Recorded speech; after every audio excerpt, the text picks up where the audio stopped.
Bismillahirrahmanirrahim. Assalamualaikum warahmatullahi wabarakatuh. Kami dari kelompok 6 akan memaparkan tugas ujian akhir semester dari mata kuliah Sejarah Arsitektur Dunia dari kelas Arsitektur A dengan kelompok 6. Lanjut, ada pepatah mengatakan tak kenal maka tak sayang, maka perkenalkanlah kami dari kelompok 6.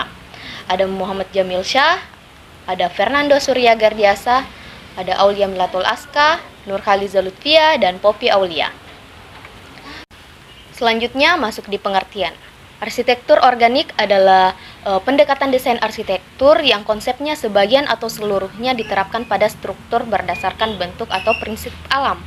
Nah, arsitektur organik berhati-hati untuk beradaptasi dengan lingkungan dan situs. Pelopor arsitektur organik termasuk Frank Lloyd Wright, Antonio Gaudí, dan Rudolf Steiner mengilustrasikan inspirasi prinsip-prinsip organik dengan cara mereka sendiri. Kesan organik yang sering dihasilkan memberi jalan kepada bentuk-bentuk yang bebas dan ekspresif. Selanjutnya kita masuk ke sejarah perkembangan organic architecture. Frank Lloyd Wright mengeluarkan gagasan tentang arsitektur organik, yaitu The Organic Architecture, melalui tulisannya dengan judul yang sama pada Architectural Record edisi Agustus tahun 1914. Dia menulis bahwa cita-cita arsitektur organik adalah makhluk hidup, bangunan rasional yang akan berhutang gaya kepada integritas yang dimiliki secara individual, dirancang untuk melayani tujuan khususnya proses berpikir serta perasaan.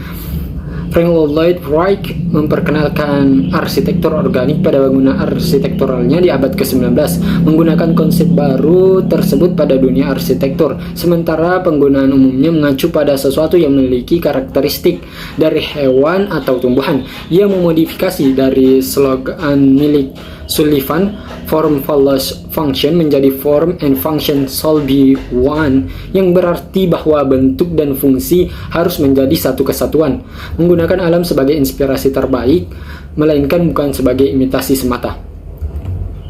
Beberapa prinsip arsitektur organik menurut Frank Lloyd Wright, yaitu pertama, bangunan dan tampak, building and site. Keduanya memiliki hubungan yang sangat istimewa dalam arsitektur organik. Yang kedua dari prinsip arsitektur organik yaitu materials. Material yang digunakan ditingkatkan karakter bawaan mereka dan mengoptimalkan karakter warna individu, tekstur, dan kesatuan mereka. Satu materi tidak disamarkan sebagai materi lainnya, dan bentuk bangunan harus merupakan ekspresi dari sifat bahan yang digunakan. Prinsip arsitektur ketiga yaitu perlindungan atau shelter.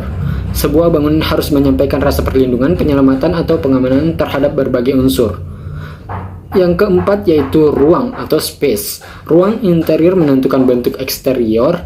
Satu ruang dapat memperkenalkan yang lain, mempertinggi efeknya, atau berfungsi sebagai bagian dari seri seperti lorong ruang bermain dan ruang bermain di rumah. Yang kelima yaitu proporsi dan skala, proportion and scale. Keselarasan integral proporsi dengan sosok manusia untuk memiliki semua detail yang dirancang sedemikian rupa untuk membuat hubungan manusia dengan arsitek tidak hanya nyaman tapi menawan. Baiklah, saya akan melanjutkan materi selanjutnya dari prinsip arsitektur organik yang keenam, yaitu alam. Arsitektur organik tidak meniru alam tetapi berkaitan dengan bahan alami, tapak, dan orang-orang yang mau menempati bangunan. Yang ketujuh yaitu ketenangan. Ruang yang suci, tentram, dan tenang adalah lingkungan yang pas untuk pertumbuhan manusia. Itu dicapai oleh masa arsitektur sederhana yang mencerminkan ruang-ruang yang tidak berantakan di dalam dan dengan hati-hati terkait dengan tapak. Yang kedelapan yaitu tata bahasa. Setiap bangunan memiliki tata bahasa sendiri, kosakata yang berbeda dari pola dan bentuk, dari detail terkecil ke bentuk keseluruhan. Tata bahasa itu mungkin sangat berbeda untuk dua bangunan meskipun keduanya dirancang secara organik.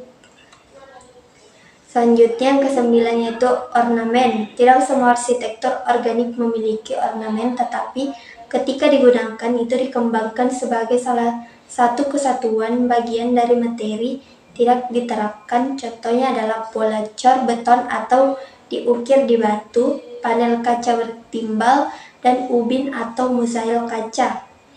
Yang ke-10 yaitu nilai manusia. Penggunaan dan kenyamanan manusia harus memiliki kepemilikan intim di setiap interior, harus dirasakan di setiap eksterior. Yang ke-11 yaitu kesederhanaan.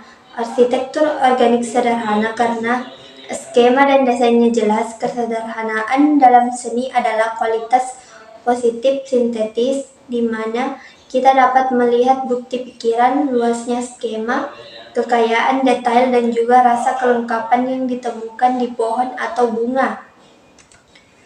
Baiklah, yang terakhir yaitu sistem mekanikal dan perabot. Ini adalah bagian yang tidak terpisahkan dari bangunan. Mereka tidak ditambahkan, terjebak, atau terlalu berlebihan terbuka. Patung dan lukisan harus menjadi elemen, dan desain total mebel harus built-in sebanyak mungkin. Oke, baik, selanjutnya adalah karakteristik dari arsitektur organik.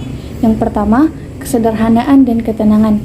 Prinsip ini berada di belakang seni. Keterbukaan harus dimasukkan ke dalam struktur menjadi bentuk yang terpadu sehingga menjadi jenis dekorasi yang alami dan tenang. Detail dan dekorasi dikurangi dan bahkan fix. Gambar dan mebel dalam struktur harus diintegrasikan. Yang kedua itu ada banyak gaya rumah. Prinsip ini memungkinkan ekspresi dari kepribadian masing-masing klien, walaupun rancangan Wright selalu memberikan kontribusi yang signifikan. Yang ketiga itu adalah korelasi alam. Korelasi alam, topografi dengan arsitektur. Nah, sebuah bangunan yang didirikan itu harus selaras dengan lingkungan di sekitarnya. Selanjutnya, warna alam. Dalam arsitektur organik ini, bahan-bahan yang digunakan dalam pembangunan harus selaras dengan warna alam. Selanjutnya, sifat bahan, yaitu contohnya kayu harus seperti kayu dan batu bata harus seperti batu bata. Warna dan tekstur mereka itu tidak boleh berubah. Selanjutnya, integrasi rohani. Dalam arsitektur Frank Lloyd Wright mempercayai bahwa kualitas bangunan harus sejalan dengan kualitas manusia. Artinya, bangunan itu harus memberikan sukacita dan suasana yang layak bagi penghuni. Hal ini menurutnya lebih penting daripada banyak gaya. Selanjutnya adalah tokoh-tokoh arsitek dan contoh karya arsitektur organik. Yang pertama itu ada Frank Lloyd Wright dengan karyanya The Falling Water.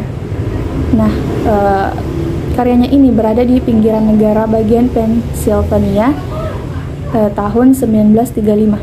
Nah, bentuk rumah ini tidak seperti rumah pada umumnya yang cenderung terikat oleh ruang dan menghasilkan bentuk yang biasa-biasa saja. Falling Water ini membuktikan bahwa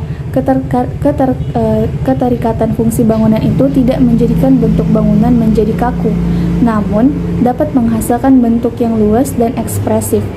Merujuk pada konsep arsitektur organik yang terinspirasi atau dekat dengan alam, bangunan ini didirikan langsung di atas air terjun yang curam pada sebuah pedesaan. Frank Lloyd Wright menggunakan air dinamis dalam bentuk air terjun yang membuat bangunan tersebut seolah melayang dengan dominasi material alam. Selanjutnya itu ada Johnson Wax Building yang berlokasi di Racine, Amerika Serikat. Gedung ini berfungsi sebagai kantor perusahaan dan gedung penelitian.